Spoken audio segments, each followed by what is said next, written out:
Portem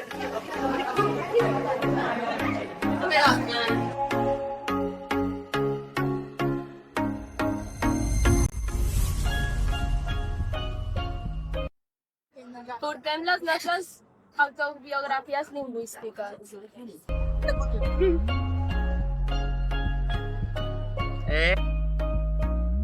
Sí, estem contents perquè ara ja fa... Em penso que és l'any el 8 o el 9, però no sé si fa 8 anys. Vam començar el 2018.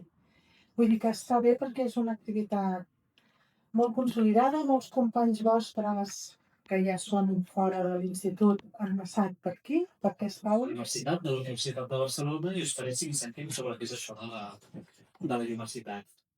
El 96% de la població parla el 4% de les llengües. I que el 4% de la població parla el 96% de les llengües. Això vol dir que si nosaltres fóssim la població, aquí hi hauria vosaltres tres que us encarregaríeu de parlar de les 7.000 llengües del món, 6.500. Vosaltres tres solets les parleu totes aquestes. I el que diuen és que la meitat de les llengües que es parlen actualment, és a dir, que es parlen avui dia en tot el món, arribaran fins al segle XXII. Aquest any heu parlat de totes aquestes llengües. Algunes les parleu, d'altres les parleu una miqueta, d'altres us interessen, les voleu aprendre. Algunes les sentiu dels vostres companys. Però les heu esmentat, totes aquestes, són unes quantes, ordenades així per ordre alfabètic.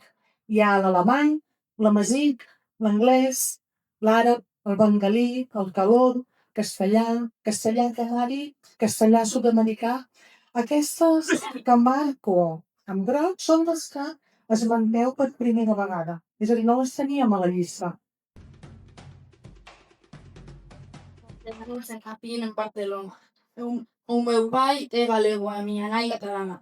Cando eu era pequena falaba máis o catalán porque o galego é máis difícil de aprender e pronunciar.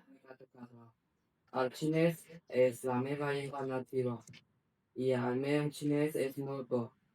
El parlo escrit molt bé. Des de petit he viscut envoltat de les llengües.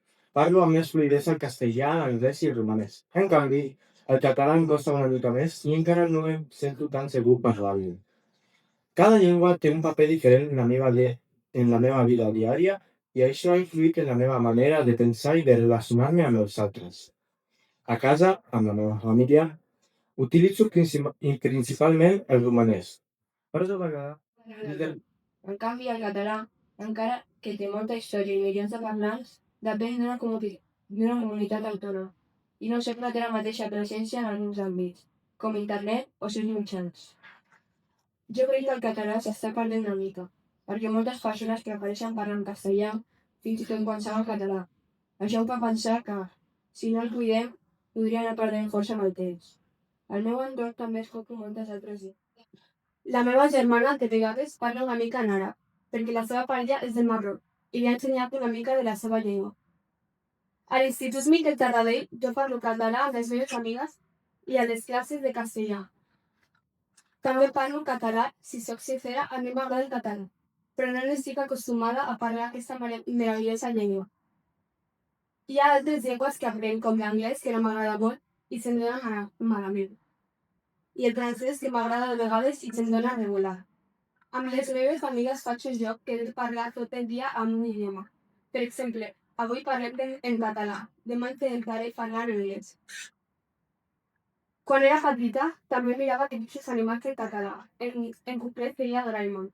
Jo volia la porta màgica i el casquet volador. De fet, encara de petita, quan vivia a Bangladesh, sabia escriure i llegir en bengalí, però a poc ho vaig anar oblidant. La lo americano no es un minutos y con tu hacer familiares están igual. Pero compararás con las sigues a Filipinas. No sé, pero se hacen una vergüenza enorme, como si las siguiesen humillando. Tot i que no sigui la meva culpa no aprendre aquests idiomes, mai li preguntaria això a altra persona perquè sé com s'ha fet captació en aquesta preu. Crec que la diversitat lingüística és un valor que hem de protegir i promoure. No solament rebutjar, sinó cuidar perquè cada llengua mantingui la seva vitalitat i el seu lloc a la societat. Crec que la I és una mena de llengua. Llavors, aquí teniu 9 persones diferents. I heu de trobar una persona per a cadascun dels quadradets. Sí? Crec que és fàcil. I en cadascun doncs hi veureu que us hi demana. No podeu tenir la mateixa persona per 2 quadradets diferents. És a dir,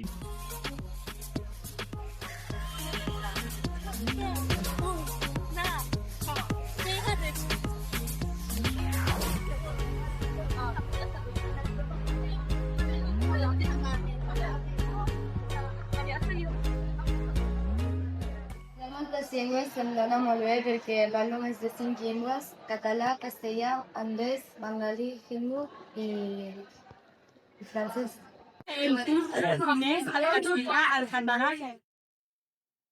Si hagués de fer la silueta de les llengües, al cap hi posaria l'anglès i el francès, perquè són de les llengües que n'estic aprenent i em fan pensar i esforçar. Al cor hi posaria el català, perquè és la llengua amb la qual sento més profundament. A les mans hi posaria el castellà, perquè és una llengua que utilitzo molt per comunicar-me amb molta gent. I als peus hi posaria el valencià, perquè em connecta amb les meves arrels i amb el lloc d'on visc.